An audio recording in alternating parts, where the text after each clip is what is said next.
Thank you, and welcome everybody to this session. Just a few housekeeping things before we start. Do check that you can hear, that your speaker is allowing you to do that, and change your view to speaker view. This will help you during the session. If you have got any questions, please do about the session, please put them in the chat, and they will be picked up towards the end of the presentation. We are recording this, so this recording will be available as a resource for everybody after this session. That's all for me, so I'm going to hand over to start us off to my colleague Rachel.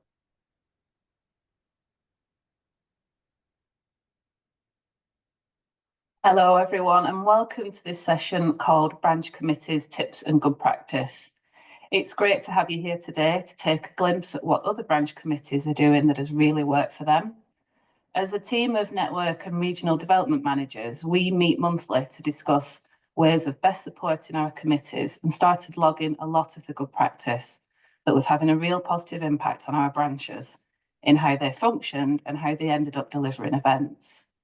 The content of this session is by no means exhaustive, nor the branches mentioned will be the only ones who may work in similar ways. What we will share with you today are practices, methods and tips that have fostered some noticeable and in some cases measurable positive outcomes. These outcomes include better committee function, more productive and engaging committee meetings, events that are managed more easily, and an uplift in attendance. And I'll now hand over to my colleague, Emmeline. Okay, thank you.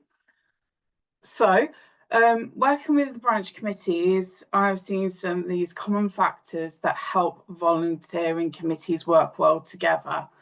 So you can see some of the words on the screen. So for the committees that I look at after, they're always joyful, they actually want to work together, they have fun, they always listen to ideas and discuss each idea in a positive manner. And sometimes if they talk about an idea for an event or what they want to do within the committee and the committee aren't sure, they tend to say, well, why don't you look into it further and then we can discuss it at a later date. So they give that committee member a little bit of a free rein to look into it further. One of the key things that I have noticed is when they're discussing potential events or a calendar year of what they want to put on, they always agree to produce a realistic and achievable goal. So they will look at quality rather than quantity. And if, you know, they've been partway through organising an event or talking about it and they realise actually currently right now it's just not achievable, they will park it to the side. Also, the engagement is a really good thing. So especially with some of the LinkedIn accounts that the branches have, I'm going to say the UAE, they tend to be very good at highlighting and achieving members within their branch and what they've achieved. So members will get in contact with the UAE branch and they say, we've become a chartered fellow, and they'll put something on the LinkedIn account. That's always a really good engagement part, and they're quite passionate about keep doing that for each committee when we have different volunteers coming on.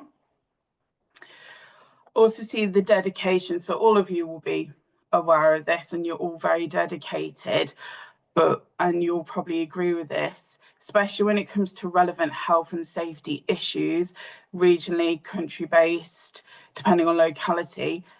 Dedication and passion to put on those events for those key health and safety issues does help when working together in a volunteering team and committee. Another thing that I would also say is teamwork. So you're all part of a team, but actually having a buddy system. So I would like to carry on and start talking about a buddy system. Now, not all committees do this because it isn't necessarily relevant, but two that I look after, or work with, Hong Kong and the Caribbean, they have a very good buddy system. Now, this isn't necessarily something that's put in formally, it's more of an informal one. So, for example, Hong Kong, it's got a very big committee. So if they have key tasks or key aims to do, what can be suggested in a committee meeting is that they'll introduce either a buddy system or a working team. And what will happen is committee members who have been in the committee for a while will either be running that team, and then they'll have committee members who are new and want to get some valuable experience and are interested in it to come and join, and that's what they'll do. Also, if there's a new committee member and there are key skills that they want to learn, and it's been conveyed within the committee that actually one of the committee members do have the key skills and they're doing interesting work within that, then they'll ask to join in and buddy. So they're a very good buddy system. As I said, it's not formal, but it does work. So what I'd like to do now is I'd just like to introduce Natasha, who's the chair of the East Anglia branch, and that's another committee who do have a buddy system. So Natasha, do you want to talk a little bit about it? I can talk a little bit about it. Of course I can. Yeah, so we use a buddying sort of system. Again, like Em says, it's not formalised as such, although we're in the process of formalising it more as we go through. We've used it for quite a few years informally. And what we do is we make sure that new committee members coming through are working with someone who's got a bit of experience, either in the governance side of running the committee, so they know which forms to fill out, where to go, who to talk to, or the practical side of organising an event. They may just need someone to soundboard and just know the best timings and the best schedule to run to, and is it a morning or an afternoon or a lunch slot, or those sorts of things. Within our buddying plan and programme, we have a specific role for our exec committee, so our chair, vice chair, treasurer, those sorts of things, secretary, and comms coordinator. And what we do is we assign one of those to each of those sessions as well. So for every event we've got coming up, one of the executive committee is also tagged on. There may be one or two people, one experienced, one less experienced, but there's also an exec committee person on there as well. So they're experienced in the committee, time served to a point. They know a bit about governance so that there's a sort of shoulder to lean on. And it also gives us as an exec committee the opportunity to see what's going on, so that when we have our regular catch-ups, we can say that worked really well. That was a good pairing. That was effective, you know, from a committee perspective. So we get a good system. The outcome for us has meant that we've got a balanced programme. This doesn't always work. People have other things come up, but we try to make sure that everyone gets involved and everyone works together and they build that team framework and get to know each other a bit more. One other thing I was going to say just before I sign back off, I won't bore you, is just about the pitfalls that we do see every now and then or have over the years. You know, making sure that the experienced people who are working with those new members are delegating, are giving people the opportunity to actually learn. It's very easy when we know what we're doing within branches and committees to sort of take over and do everything for someone, and actually this is about learning and bringing people through. So that's the last thing I'd say, I think, Em. Okay, thank you for that. It was really good. And I just want to introduce Paul, my colleague, who will be talking now. Good afternoon, everybody. Hope everyone can hear me okay. Emily, give me the nod. So that's it. So yeah, thanks so much, everyone, for joining. I just got a couple of things that I was going to share that I thought might be of use to people who work on committees and are members of committees in the way they function.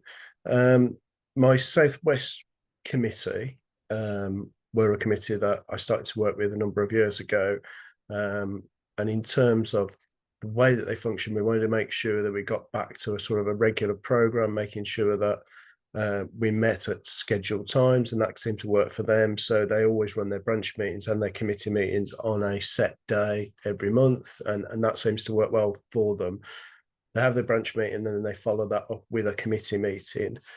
Now, the secretary for the committee was keen to put forward a way of running those meetings that was both visual and quite engaging, and sort of encapsulated a lot of the information that comes their way. So the way they did that is they put together a presentation pack that they use now for every committee meeting.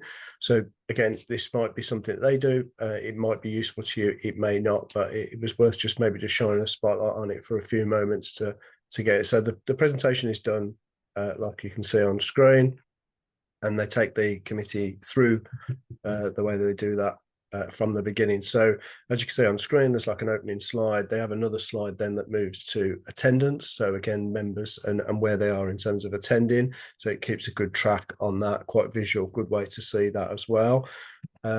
Just take it through. So yeah, they're then on screen, they'll have the actions from the previous meeting, which will, we can look through, make sure see whether they've been completed, etc.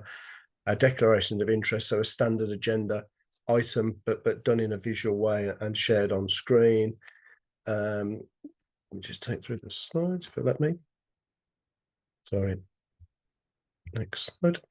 Yeah, and then they run to the officers' report. So each of the officers beforehand will send in what they're going to talk about in each of their sections. So the chair and vice chair here will have a slide, and then whatever's been sent in, the points to raise, etc., will just be bullet pointed on the screen as well, so everyone can see that and respond to those.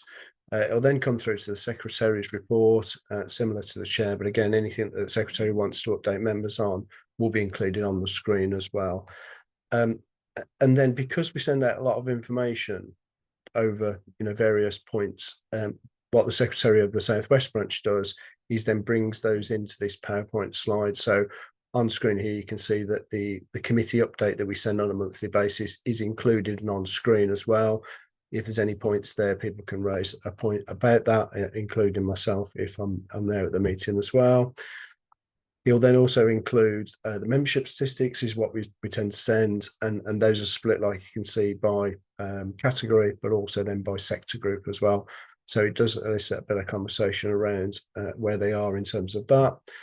The comms coordinator does then a section on that, and what he uses that section for is that he'll look at what's happened for their mailers that have gone out, and then also he does a breakdown of what's happening with their LinkedIn profile, so activity or impressions, and then some other statistics as well, again in a visual representation, just to show kind of what's been happening from a sort of comms point of view, both in and out, I guess, really. If there's other things which they are involved in, they can include those. So one member of the committee is a member of our mental focus group, and then give an update there. There's then the treasury report, if there's anything to touch on in terms of finances, and then it'll come to my section if I'm there. If not, obviously I've sent that ahead, and anything to sort of note in terms of from a regional development manager's point of view. Feedback from last events, they then show on screen, and again we do send out feedback statistics, and the graphs there demonstrate what's happened in the last meeting. So I think that was a similar one from January 25. So again, gives everybody a chance to see that in a visual representation. They'll then look at branch event schedule, and again thinking about the competency wheel and where they are, a reminder there of that virtual events checklist that we have, and they'll look at that. They'll then move on to planning, so sort of next events coming up, and here they've got like a segment which is on their plan, so the next sort of 3-4 events coming up, and here again they'll just show which the next event is and which is the subsequent event. So again, both being done virtually, but in a sort of a visual way of doing that. And then finally, once we come to any decisions, things that need to be actioned, people need to be sort of delegated for, that can be listed on the PowerPoint as well, so that can be updated in live time. And then there's an AOB section where obviously people can start to think about various things they just want brought up during that meeting. So it works really well for that committee. And, obviously people can, use that template if they wish. Again, how you run your committee meetings, can be dependent on how you do that. But certainly for the Southwest committee, their programme has got really on track. The committee meetings are, like I say, very visual, quite engaging. but also very timely as well. So they try to keep to a tight schedule. They'll have that 45 minutes, try to run through these, and then at the end of the meeting, then we can PDF those slides and send them out to each of those committee members, so they've got a kind of a record of those as well, rather than in a more written form as well. Yep, as I said, actions are the final ones, and then the chair will bring the meeting to a conclusion, and we'd then move across to the end of the meeting. So I hope that's kind of useful to you. As I say, it is dependent on the way that you want to run those meetings, but for me and the Southwest Committee, I just felt like that was a good opportunity for us today here to just sort of highlight that and get some thoughts on that. Obviously, we can share those with you post meeting as well. So I hope that was useful. I hope I didn't run through it too quickly, but any questions, pop them in the chat. And I think I'm going to hand across to my colleague Liz, who's going to take you on to the next section. So thanks so much for listening, and look forward to the rest of the meeting. Liz, over to you.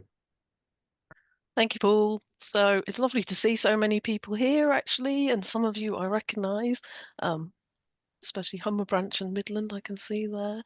It's great to see you. You will recognise this checklist, I think, or a lot of you will. If you don't, it's on Meta Compliance, and you can have a look at it there. It's a useful checklist.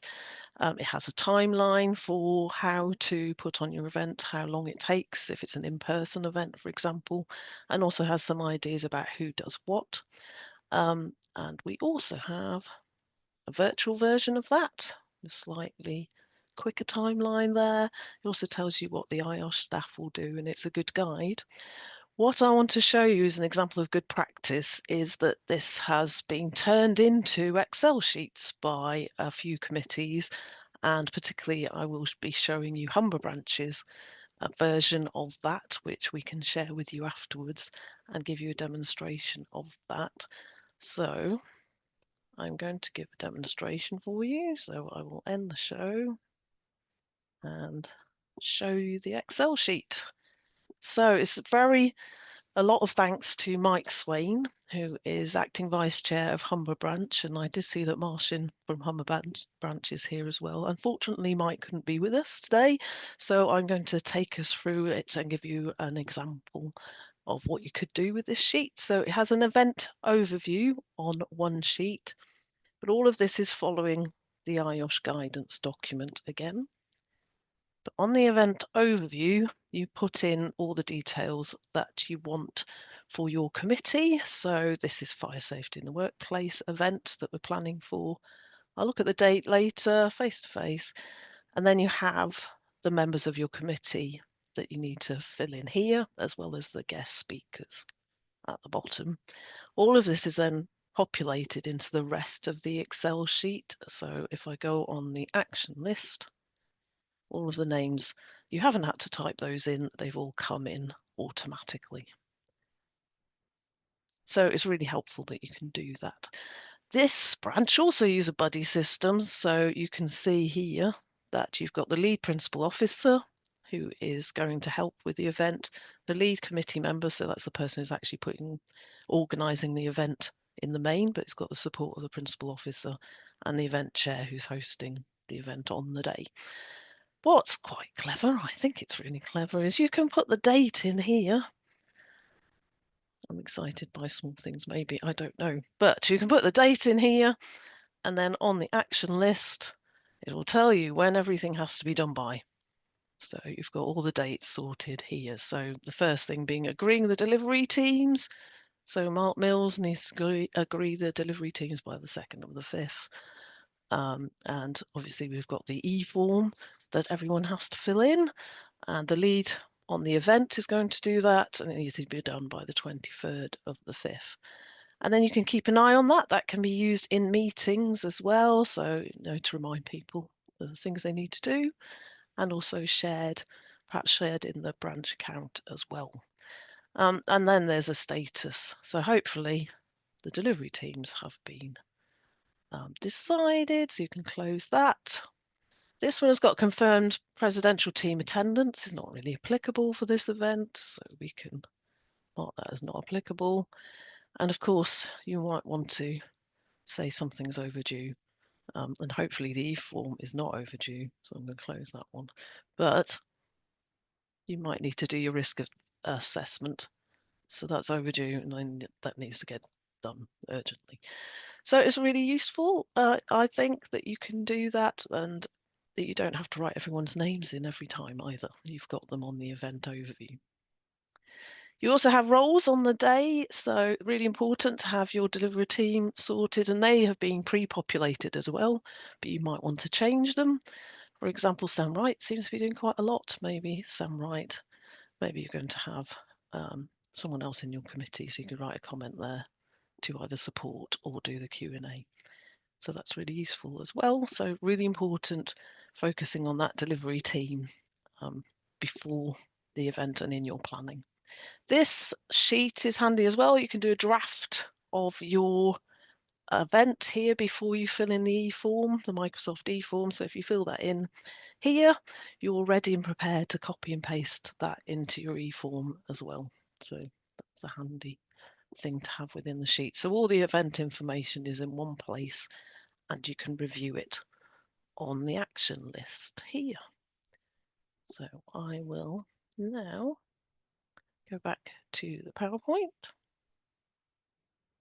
And obviously, if you've got questions on that, you can put them in the chat for me and I can answer them later. So that was a bit of a demo. Well, thank you to Mike Swain for that. And I'm now going to introduce Carl West from East Anglia branch, who has some good experience on LinkedIn. So over to you, Carl. Okay, East Midlands branch, just Sorry, East Midlands, East Anglia, yeah, East Midlands, sorry. Okay, hi everybody. This is just a quick slide on something we've done on social media on LinkedIn. It's called Meet the Committee. So really, it stems from our committee is fairly new. I think maybe a year ago we had 6 or 7 new committee members. We had a face-to-face meeting in Derby, and members were coming in not really knowing who the committee were. You know what it's like sometimes at some of these meetings, it can be a bit daunting if you're a new member, or if you just don't know anybody and you need a bit of a colleague just to speak to when you get there, tea and coffee. It can be. We wanted to create a friendly atmosphere at these events, and really as well give a little bit of kudos to the team members that we have at the IOSH East Midlands Committee. So we post on LinkedIn, I guess every 5 or 6 weeks on each committee member. So typically it will be a question set around who they are, their career history, where they work, how they got into health and safety, how long they've been a member of IOSH, and some advice on anyone starting out in occupational safety and health. So a little bit of an informal sort of question teaser there, seems to draw a lot of attention. We think it's good, especially when we haven't got an event and we don't want the LinkedIn site to be dormant for a long period of time. So you can just keep these Meet the Committee posts in your back pocket and release them as and when you need, running up to an event or just when you have a long space of time. So I was going to touch on some people also do a video. We've had a couple of the East Midlands branch members do a little introduction video, which you'll be able to see if you log on to our LinkedIn page, a photo. And what we try to do then is hashtag link the team into the main tag, so then they can share it with their communities and it can get far and wide. And we do that as well for the monthly advertisements. We'll tag all the team in a hashtag and try and typically before an event we'll advertise a month before the event, and then each week leading up to a key event, and then what we do is we advertise the day before the event, and also the day after the event we'll thank the speaker and say how much of a good event it was, and wish them well and say they're always welcome at the branch again. Remember, everybody's seeing this in the community, and it's really good to really get the comms out there. It helps the speakers, obviously, that come to your committee. They see that they're getting some good kudos. So we used to have people asking for fees at the branch events. Now we've got people queuing up, wanting to speak with us. I think really to get that kudos that they see on LinkedIn and really get their profile raised. So it helps tenfold, really. So I just thought I'd share that little. Hopefully, nugget of good help for anyone out there. And if you have any questions, just reach out to the the committee. Thank you, Liz. Thank you, Carl. That's brilliant. And I know you've had an increase in your committee LinkedIn numbers as well. So that's been really good, and a lot of activity there. Right, the final best practice idea that quite a few committees use that could be useful for other committees is this idea of a rose and a thorn at the beginning of a committee meeting. Some people call it rose and a thorn. I know Natasha calls it something else, and she's going to talk to you about that in a minute. But it's this idea of celebrating something and also considering things that you want to talk about that perhaps aren't so comfortable as well. And it's really useful when you meet online all of the time. So I'm going to hand over to Natasha to talk about how you use it at East Anglia Branch. Thanks, Liz. Yeah, we do, and you're quite right, Liz. We don't call it a rose and a thorn. No. But we've been doing this for quite a lot of years now. Pre-me, I can't take any credit for this appearing on our agenda, just for continuing it and making it work at the minute, I guess. But we always open our meetings with welcome and hi and a bit of a chat anyway, so we have a bit of a niceties. But then the first section on our agenda is an open forum, and the open forum is kind of the thorn part. So that's where you can clear your mind, get stuff off your mind that you really shouldn't have lingering around. Doesn't matter what it is, just something that you might have a challenge at work. You might have a challenge at branch, within the team, what's going on, something that you want to share and have a discussion about that's just happened. An issue that you're being faced with, maybe you need some help, maybe you're struggling with a particular issue at work maybe, and you need some help with it, or just a bit of a moan. So we all have days, months, meetings where we turn up and we go, oh, that's going on, just need to get this on my chest, can you just all listen? And it's that confident part. It's, we use each other as a sounding board almost, just to say, I just need to offload for a few seconds. Or you don't, but it's a choice, it's there, and it seems to work for us, which is really lovely. And then we follow that up with an agenda item called Celebrating Success. So celebrating successes is just what it says on the tin. It's where anyone in the team can share something that's gone well for them since our meeting a month prior. It might be that they have achieved something.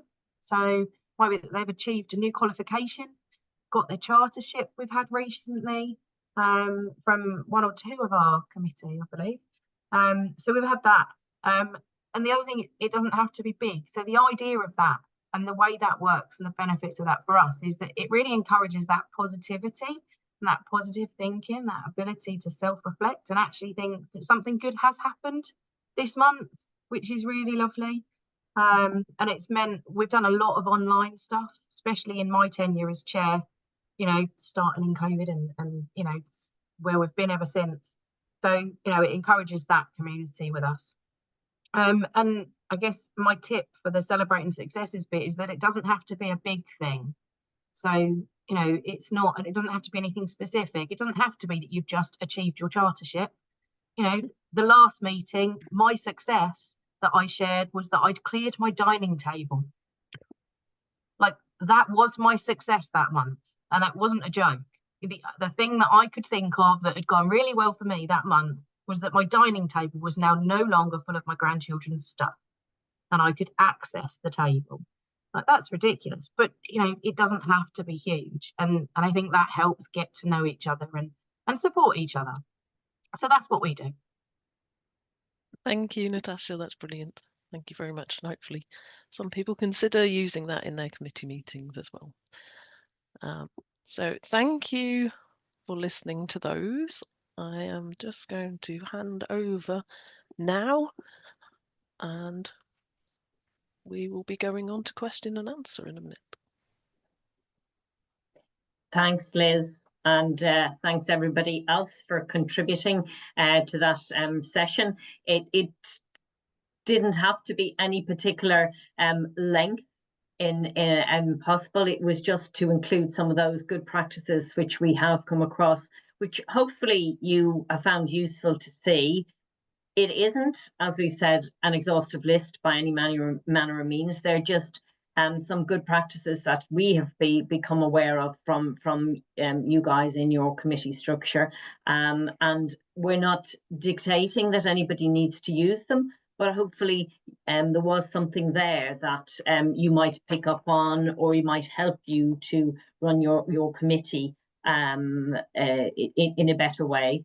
There've been a few, not heaps of questions, and I have sort of said as well that if anybody wants to share any tips themselves outside of this, then let us know in the chat so we can get you on board to share those with your peers as well.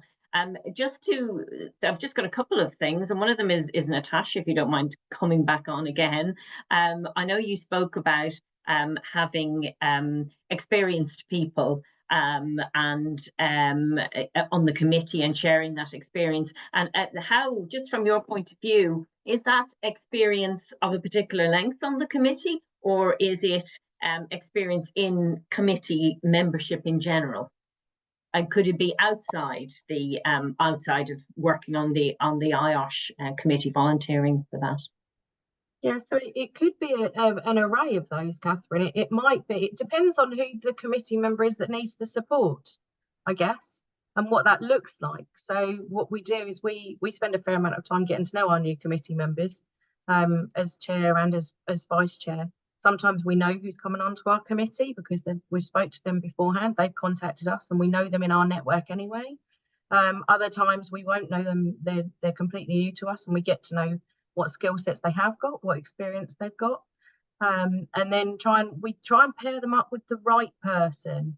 So it's I think as chair, vice chair, it's understanding who your committee are as individuals and where those skill sets sit. So is it that they've spent time on the committee and actually they've been around for a long time, for a couple of years, maybe 3 or 4, and actually they're very experienced in running face-to-face events.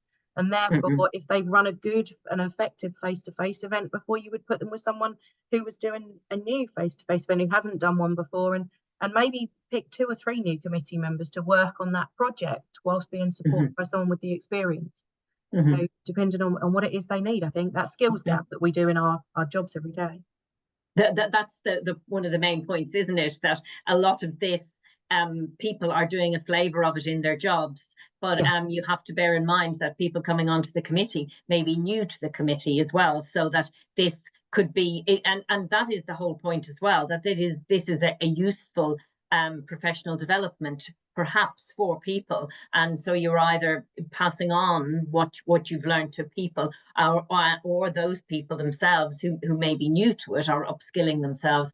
And I think it's just a good opportunity to say that this session as well should form part of your CPD. Please do record it. This is a vital part. This is, and I think the main thing is, this is what we would have described in a lot of ways as transferable skills that you're getting here, and it sounds like you're getting them out of that that Natasha was talking about as well. And just to come on to a question, Emmeline, and I think Laurence has answered it in the chat, but just for everybody on the in this session, a question from Justin on the buddying system and querying and doing that through the IOSH mentoring application. When I talk about the buddying system that I've seen within, say, for example, Hong Kong and the Caribbean, it's not necessarily through the mentoring. So this is like key actions and activities that are happening in the committee that experienced committee members will work on, but they'll have inexperienced committee members join in. So Natasha mentioned earlier in her answer about the skills gap and like connecting people through the skills. So this is very much within the committee. However, if we were looking at mentoring, yes, I wouldn't class it as the buddy system, but mentoring does that as well. So the two, even though it's the same subject, I think they're 2 separate things. However, that's not to say, for example, if someone within the committee, 2 people within the committee one's inexperienced, one's, newer to their health and safety career, has joined the committee, wants to learn as much, and they feel that they've connected with someone within the committee, that doesn't mean that they cannot have that mentoring relationship and utilize the platform, because they can. So that is an open thing, but I wasn't really talking about it from that capacity, but it can certainly be used in that way. Yes, yeah. So it's the actual buddying system is a beg your pardon, less of a formal system. It's just a practice in a sense. So just to give a bit of scenario, there was a committee meeting a few months back with Hong Kong, and they were talking about a key task. And one of the committee members was new to the committee, and he raised his hand and he just sort of said, I'd be interested in looking into this and start working towards it. However, I've never really done anything like this before. Then the vice chair of the committee said, I'll work with you on it. I've done this before. We can work together. Now, even though I said this earlier, Hong Kong are a big committee, it also does work really well with a small committee, because the Caribbean tend to do that as well. But it's an informal thing. Okay, thanks, Emmeline. And just a point of clarification, Paul, on a lot of those slides, and rest assured, there's a lot of people interested. We will share these with you afterwards. That is the point of that. But some of those things that we were looking at there, were they on, and it kind of goes for Liz's as well, but were they on just an ordinary Microsoft Excel system? Is that what we were looking at? It's not a specific other tools that people needed to get? No, my slides, Catherine, were just PowerPoint slides really, but they've just used the actual Southwest branded PowerPoint slides that they've got, so they just update those as they go through. Okay, and the same for yours is just an ordinary spreadsheet, as it were, Liz, is it? It's a template for that branch. We can send the template out without the names that are in there, and you can put your own names in. It's just an Excel file.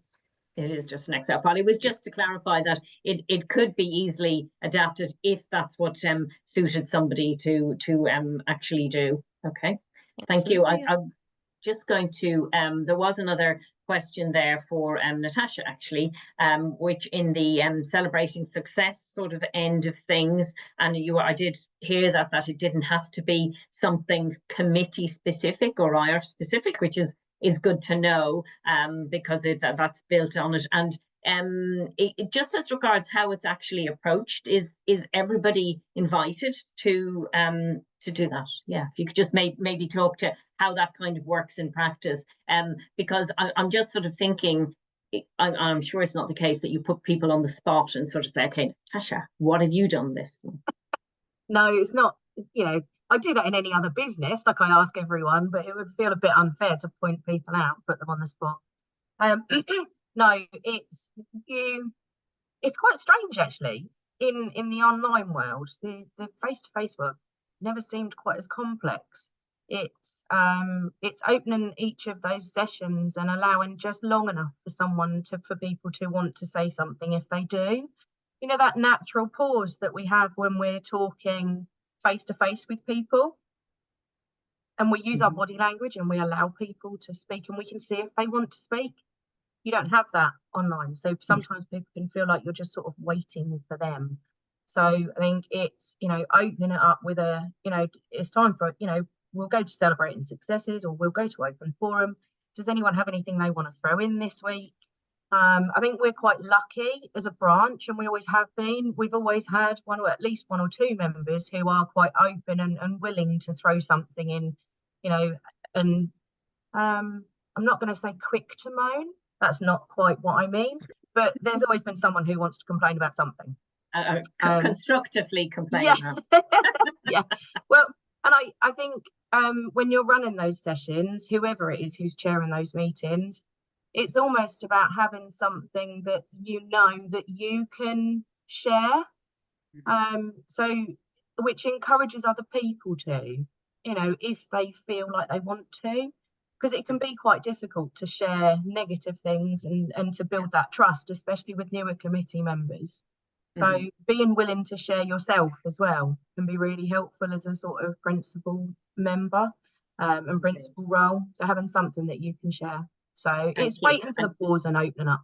And that's the only other question I'd left to say to you was that, do you still manage to have your meetings within an hour or whatever that happens to be that you've agreed to? Because I think that's important, because you're volunteers, it's not your day job, you're either doing it during the day or in the evening time. So you schedule that accordingly. We do. Okay. Yeah, we've practiced. We had a phase where it took slightly longer, but you know, we have quite a large committee. We tend to be full with numbers, and we still manage to do it in an hour, sometimes an hour and 15 minutes if, you know, people want to run over a little bit. But we usually plan ahead if we know we've got a big slot. So we had some people from IOSH come and talk to us last meeting that we'd planned a few meetings ahead, and actually we extended that meeting by 10 minutes or so, in agreement with all of the committee, because we wanted to invite them in and allow ourselves to still run our full agenda. But usually we're within an hour. Thank you. That's good. Thanks, Natasha. I'll get you off the spot now. That's all right. I just wanted to share with you, in case everybody wasn't reading the chat messages, some of the comments from Adele saying we like having socials a few times a year to discuss normal committee business, but also to meet up for some food. Food's very important.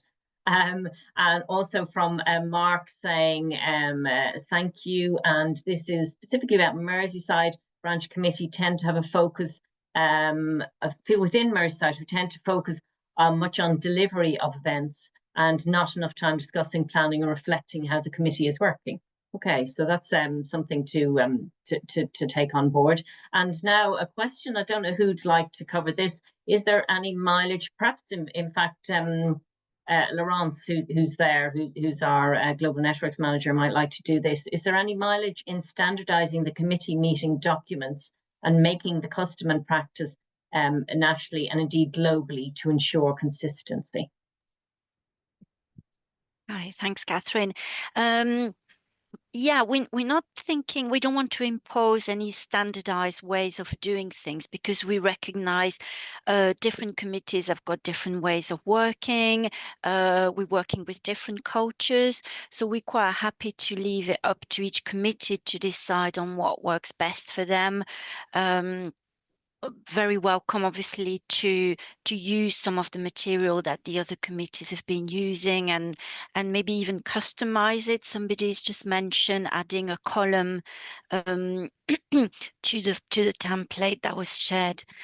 Excuse me. To look at maybe sharing best practice on some of the speakers that some committees use, for example. So yes, we wouldn't want to impose it, but we just want to share the resources and leave it up to them. Thanks, Laurence. And just to follow on from that, and while you're still there, one from Mark again, is there a standard occurrence for branch committees to meet over the course of a year? Yeah, so we encourage certainly the committee to meet at least twice a year for a planning, and it's really good to have a sense of getting to know each other, ice-breaking, especially if you have new committee members, get to know each other, do a little bit of a social, you know, like Natasha was saying, take time to get to know people, get them to share their experience, their background, forge, you know, connections, and then that fosters a lot better working relationships. That is a good basis for planning, you know, the work ahead. So yeah, definitely a couple of planning face-to-face meeting a year. And if you do a face-to-face event, for example, a lot of the committees have their committee meetings straight after or just before the event as well. So that's another opportunity to meet up. And then some committees do little coffee informal chats virtually as well. So there's lots of options to do that. Great, thanks, Laurence. And then if whoever was talking about the buddying system, and I know there were a few, there is a question here: is there an opportunity to buddy with other committees? So I don't know who would like to take that. Is Emmeline? Did you want to come on? Yeah, sure. If you want.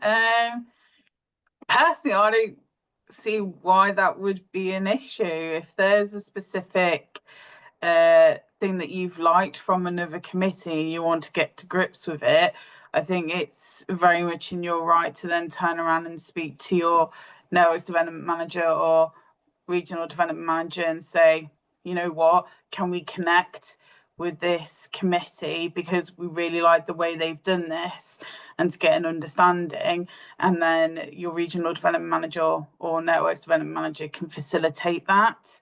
I think it's a really good idea, to be honest. It hadn't even occurred to me until you made that comment. So why not? We shouldn't be working in a silo capacity. So if you like something you think it'd be really good for your committee, get in contact with us and we can help you facilitate that. Okay, thank you. And I mean, that's true. Any of you can do that with your networks or your RDM, your networks development manager RDM. I would suggest, and doing a slight plug for what you'll get the inevitable survey at the end of this, but maybe you could use that as an opportunity, obviously to say whether you found this useful or not, but also if to looking to the future of this, how we can best share some of these good practices of other things with you as well. So maybe you can do that through the survey, if you can come back to us and say what works well for you. And we are thinking as well about, you know, timings of these, and let's be honest, we do need to do them virtually because we are global branches. So if we're reaching everybody, and I think that's the thing here, there's a lot of common practices that we can all that you can all share and adapt as well. So please do use the survey for that. That will come at the end. There is a comment from Asif. Thank you, and nice to see you there, Asif, saying, and it might be something I think that we take from this session, because we have set up the e-forms for events, and he's asking if it is possible to indicate if a speaker is willing or get their consent to present the same topic at another branch. We kind of do that informally, I would say, in a lot of cases, but it's something, all I'll say is we'll take that from this session and have a look at it. The last thing we want to do is actually to make it even longer. The form, that is, very much aware that there's quite a lot of information that's been asked of you on those forms. So we don't want to make it longer, but we'll take that from this session and we'll discuss it as a group and come back to you on that. I think those are all of the questions. They're all of the ones that I've seen. If anybody can raise their hand if I've missed something, or if they're dying to say something, that before we come to the end of the session. So I'm not seeing anybody's hands up, and don't want to put anybody on the spot about it. So if I can say a very big thank you, especially to the two volunteers, to Natasha and Carl, who've given up their time and shared, I think that's the main thing, shared their tips and their good practices.